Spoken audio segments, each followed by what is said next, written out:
Je lui donne une photo de moi et je lui demande de me faire marcher avec la mascotte dans la rue. Et là, le résultat, il est plutôt déjà pas mal. Alors ça mériterait quelques corrections, bien entendu. Ici, l'ombrage qui n'est pas forcément bon, et de lui donner plus de sources de mon visage parce qu'il me ressemble pas totalement.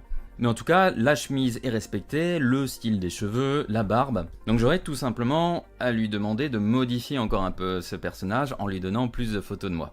Et donc ça c'est hyper impressionnant parce que si par exemple vous vendez des produits en ligne, vous pouvez faire des montages super facilement avec le produit ou bien avec votre mascotte, avec vous dans la réalité ou pourquoi pas dans un monde 3D. Là par exemple, je donne une image d'une guitare et une photo de moi et je lui demande de me retourner une photo de moi en train de tenir cette guitare et de jouer dans un studio d'enregistrement.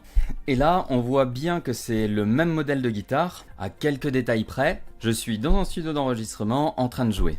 Donc ça vous permettrait de faire la publicité très facilement de n'importe quel service, avec vos projets, avec vos objets, vos produits, peu importe. Maintenant vérifions un dernier élément, est-ce qu'il peut gérer énormément d'images à la fois et est-ce que ça va améliorer aussi son résultat? Pour le coup, je lui ai donné 5 photos de moi avec des angles différents et des expressions différentes et on va voir s'il arrive à mieux reproduire mon visage. Et là, au niveau du visage, c'est quand même mieux. On a effectivement la sorte de coupe de cheveux que j'avais à ce moment-là, la même barbe et je ressemble déjà beaucoup plus au personnage.